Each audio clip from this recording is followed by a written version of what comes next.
महाकाय सूर्यकोटि समप्रभ निर्विघ्नं कुरु मे देव सर्वकार्येषु।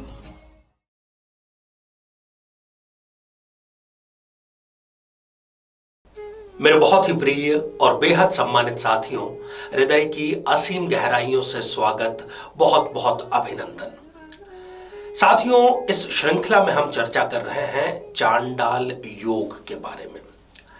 चांडाल योग, गुरु और राहु यदि युति करके साथ में विराजमान है तो इसको ज्योतिष की भाषा में चांडाल योग करार दिया जाता है, चांडाल योग का नाम दिया जाता है।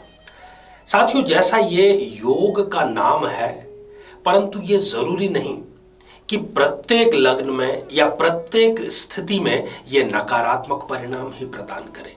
ये कई मामलों में बेहद सकारात्मक परिणाम भी प्रदान करते हैं।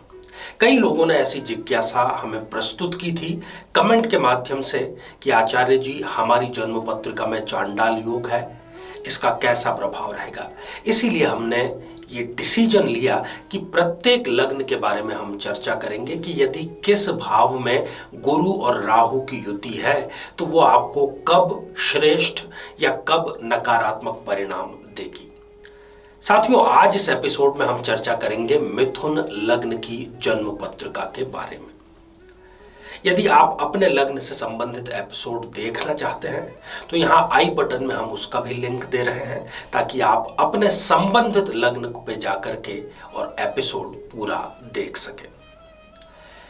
साथियों, मिथुन लग्न और उसके किस भाव में चांडाल योग क्या परिणाम देगा, इस पर हम चर्चा करें इससे पहले एक बेहद जरूरी सूचना कि हम हमारे प्रत्येक एपिसोड के अंत में किसी न किसी जातक के प्रश्न का उत्तर देते हैं और ये प्रश्न हमें प्राप्त होते हैं आप लोगों के ही द्वारा YouTube कमेंट के माध्यम से।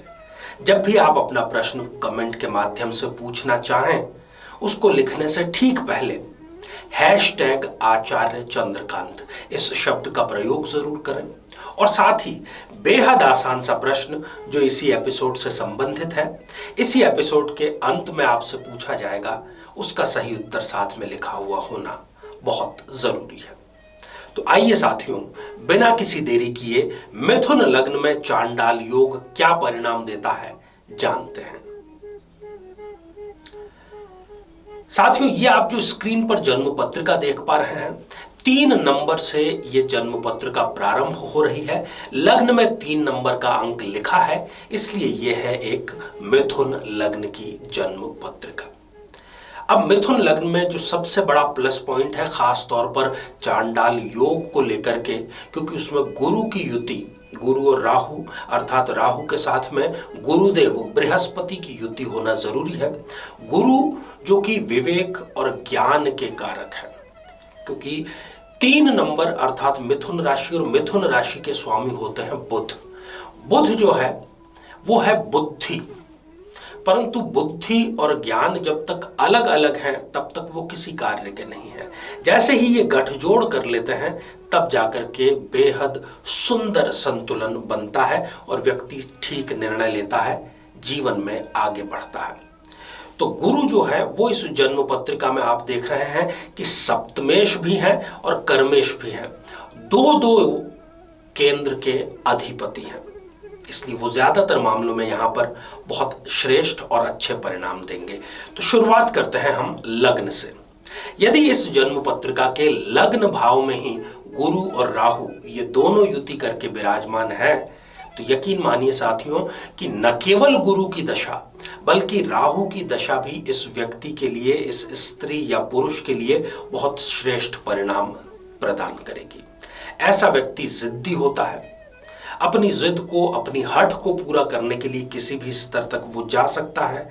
परिवार के प्रति वो लापरवाह होता है, परंतु फिर भी ये युति उसको श्रेष्ठ परिणाम ही प्रदान करती है। जब इन दोनों की अलावा कोई दूसरे ग्रहों की दशा चल रही होती है तब थोड़ा सा इनको बुरा समय जरूर देखना पड़ता है। साथियों, यदि ये युति कुटुंब भाव, धन भाव अर्थात द्वितीय भाव में विराजमान है, तो यहां पर अब दोनों स्थितियां हैं। गुरु की जो दशा है वो इसके लिए रहेगी फेवरेबल, राहु की दशा इसके लिए रहेगी नकारात्मक। राहु की दशा में ये व्यक्ति यदि रोड़पति है तो गुरु की दशा में करोड़पति हो जाएगा, और यदि इसका उल्टा होगा अर्थात गुरु की दशा में करोड़पति है तो राहु की दशा में ये रोड़पति जरूर बन जाएगा। ऐसा व्यक्ति जो है वो अपने लोगों का दिल तोड़ने में जरा सा भी समय नहीं लगाता। उसके अंदर हम ये कहें कि दिल के स्थान पर कहीं कोई पत्थर तो नहीं रखा हुआ, तो बिल्कुल गलत नहीं होगा। साथियों, तृतीय भाव जो कि पराक्रम भाव है, यदि यहां पर गुरु और राहु की युति है तो ऐसे व्यक्ति के 30 वर्ष की उम्र तक तो अपने भाई बहनों से बहुत अच्छे और घनिष्ठ संबंध होते हैं, परंतु फिर ये संबंध दुश्मनी में तब्दील हो जाते हैं। ऐसा व्यक्ति एंजाइटी, एंसोमेनिया, घबराहट, जल्दबाजी, इन सब का शिकार होता है, और इसके कारण वो अपने पास रिसोर्सेज होते हुए भी गलत डिसीजन ले बैठता है और बाद में उसको पछताना पड़ता है। साथियों, यदि गुरु और राहु की यही युति चतुर्थ भाव जो कि सुख भाव है, यदि यहां पर विराजमान है तो उसको ये बहुत ही श्रेष्ठ परिणाम प्रदान करेगी। ऐसा व्यक्ति बहुत ईर्ष्यालु होता है। अब आप कहेंगे कि आचार्य जी आप कह रहे हैं कि श्रेष्ठ परिणाम देगी और व्यक्ति ईर्ष्यालु होता है, तो यहां पर सकारात्मक लाभ उसको ये मिलेगा कि वो ईर्ष्या जिससे भी करता है उसके साथ में कंपटीशन करने लगता है, और इसी बहाने उसकी तरक्की होती चली जाती है। वो अपने शत्रु से भी ईर्ष्या करके उससे प्रेरणा लेकर के आगे बढ़ता चला जाता है। ऐसा व्यक्ति कुंडली मिलान करके यदि विवाह करता है तो उसके लिए भाग्य जो है वो शादी के बाद जरूर जागता है। शादी उसके लिए भाग्योदय कारक साबित होती है। साथियों, गुरु और राहु की यदि युति यदि पंचम भाव संतान के भाव में है तो ऐसा व्यक्ति जो है उसको संतान तो समय पर प्राप्त हो जाती है, परंतु ऐसे व्यक्ति की जो संतान है वो इसकी संचित पूंजी को उड़ाने में बिल्कुल भी समय नहीं लगाती। इसका उपाय क्या है? उपाय यही है कि आप संतान को अच्छे संस्कार, अच्छी परवरिश प्रदान करें ताकि वो आपकी संपत्ति को कई गुना आगे बढ़ाने का कार्य करें।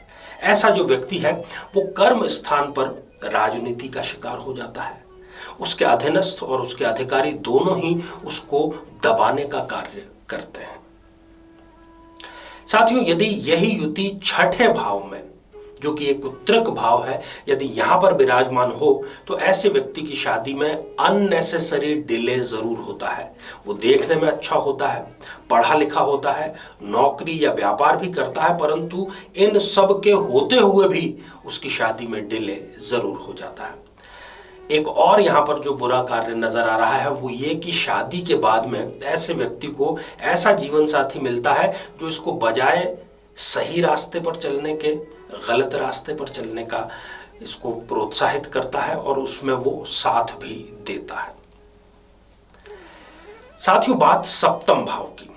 यदि सप्तम भाव जो कि रिलेशनशिप का भाव है, यहां पर गुरु और राहु विराजमान है, गुरु केंद्र में आ गए हैं अपने ही घर में, तो ये पंच महापुरुष हंस योग का यहां पर निर्माण जरूर कर रहे हैं। ऐसे व्यक्ति को बहुत ही समृद्धशाली ससुराल मिलता है, परंतु ससुराल इनको कभी भी किसी भी हिसाब से सपोर्ट नहीं करता। ससुराल का पैसा आपके 1% भी काम नहीं आता। यही कारण है कि इनका और इनके जीवन साथी का जो ईगो है, जो अहम है, उसमें टकराहट हमेशा बनी ही रहती है। ये व्यक्ति किसी न किसी प्रकार का स्वयं या तो कलाकार होता है या कला का प्रेमी होता है। सरकारी नौकरी की यदि ये ट्राई करे तो बहुत आसानी से इनको मिल जाती है। साथियों, यदि ये युति अष्टम भाव में हो तो ऐसे व्यक्ति का प्रथम विवाह नहीं बल्कि द्वितीय विवाह ज्यादा सफल होता है। प्रथम विवाह में उसको तलाक का सामना करना पड़ता है और शीघ्र ही उसका द्वितीय विवाह आसानी से जरूर हो जाता है। ऐसा व्यक्ति धार्मिक होता है, पूजा पाठ में उसका बहुत ज्यादा बिलीव होता है और वो कम से कम आधे घंटे बैठ करके पूजा अर्चना अवश्य करता है। तरक्की की यदि बात करें तो अपने जन्म स्थान से बहुत दूर जाकर के इनको तरक्की की सूरत देखने को मिलती है। अपने मित्रों से इनको बहुत सावधान रहना चाहिए। इनके मित्र पीठ में खंजर घोंपने का कार्य कर सकते हैं। साथियों, बात नवम भाव भाग्य भाव की। यदि यहां पर गुरु और राहु विराजमान है तो ऐसा व्यक्ति अपना कार्य निकलवाने में बहुत होशियार होता है। उसको कैसे अपना कार्य निकालना है इसमें महारत हासिल होती है। वो येन केन प्रकारेण जैसे तैसे कहीं पर भी अपना कार्य निकाल ही लेता है। ऐसा व्यक्ति, यदि ये जातक स्त्री है तो एक कुशल गृहिणी ये होती है। कार्य भी ये कार्यस्थल पर और घर में दोनों में बहुत बेहतर तालमेल बनाकर रखती है। साथियों, इनको किसी न किसी प्रकार के त्वचा रोग संबंधी शिकायत हमेशा रहती है या फिर पेट से संबंधित कोई ना कोई रोग इनको अवश्य बना रहता है। साथियों, बात कर्म स्थान की। यदि दशम भाव में राहु और गुरु की युति है तो फिर ये पंच महापुरुष हंस योग का निर्माण यहां पर कर रही हैं। ऐसा व्यक्ति शिक्षा क्षेत्र से जुड़ा रहता है। अध्ययन और अध्यापन उसको विशेष प्रिय होता है। वो केवल काम समझकर नहीं बल्कि उसका ये पैशन होता है और वो इसको मजा या आनंद लेकर के कार्य करता है। और इनके पढ़ाए हुए यदि ये शिक्षक हैं तो इनके पढ़ाए हुए बच्चे बहुत बड़े बड़े ओहदों पर जरूर पहुंचते हैं। ऐसा व्यक्ति जहां पर भी बैठता है अपने साथ में एक सकारात्मक ऑरा लेकर के चलता है। लोग इनसे मिलना बातचीत करना पसंद करते हैं। पैतृक संपत्ति से संबंधित किसी न किसी प्रकार का विवाद इनके साथ में हमेशा जुड़ा ही रहता है। साथियों, बात लाभ भाव की। यदि यहां पर गुरु और राहु इन दोनों की युति है तो ऐसे व्यक्ति को लाभ को लेकर हमेशा विवादित स्थिति में रहना पड़ता है। यदि ये पार्टनरशिप में कार्य करते हैं तो कार्य करते समय सब कुछ ठीक रहेगा, कोई विवाद नहीं होगा, परंतु जैसे ही लाभ के बंटवारे की स्थिति आएगी तो इनके फिर विवाद उत्पन्न होता चले जाएगा। कई बार ये यदि सरकारी नौकरी में है तो इनके प्रमोशन में ये स्थिति हमेशा किसी न किसी प्रकार की रुकावट जरूर पैदा करती है। ऐसे व्यक्ति में राहु एक ऐसी शक्ति प्रदान कर देता है कि वो अपने सारे दुखों से बहुत जल्दी ओवरकम कर जाता है, उबर जाता है। बात साथियों व्यय भाव की, 12th हाउस की। यदि 12th हाउस में गुरु और राहु की युति है, चांडाल योग का निर्माण हो रहा है तो ऐसे व्यक्ति की शादी में डिले जरूर होता है। ऐसा व्यक्ति जन्म स्थान से बहुत दूर जाकर के तरक्की करता है, NRI वो बनता है। और ठंडे प्रदेशों में यदि ये जाए तो वहां पर ये बहुत बड़े पद को अवश्य प्राप्त करते हैं।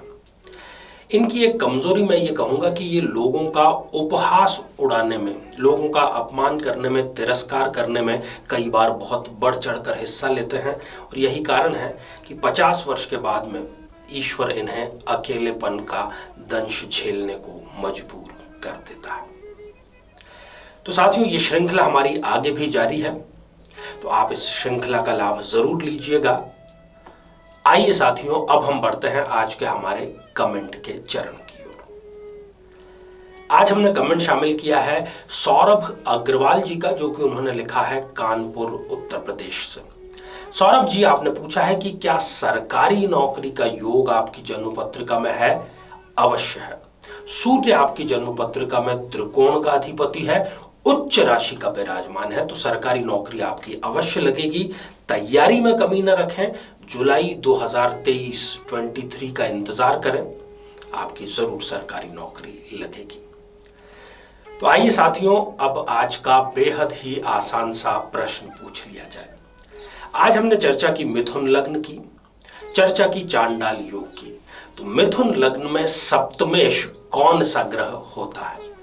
साथियों, आप सभी स्वस्थ, समृद्ध और शांतिपूर्वक जीवन व्यतीत करें। नमस्कार। जीवन में किसी समस्या का सामना कर रहे हैं, जैसे कि शादी में देरी होना, पति पत्नी में मनमुटाव या तलाक तक की नौबत आ जाना, संतान का प्राप्त न हो पाना, नौकरी या धन प्राप्ति में बाधा आना, जीवन के प्रत्येक क्षेत्र में किसी न किसी प्रकार की बाधा आना, तो आज ही अपनी जन्म पत्रिका का संपूर्ण विश्लेषण करवाएं और पाएं समस्या से सदैव के लिए मुक्ति।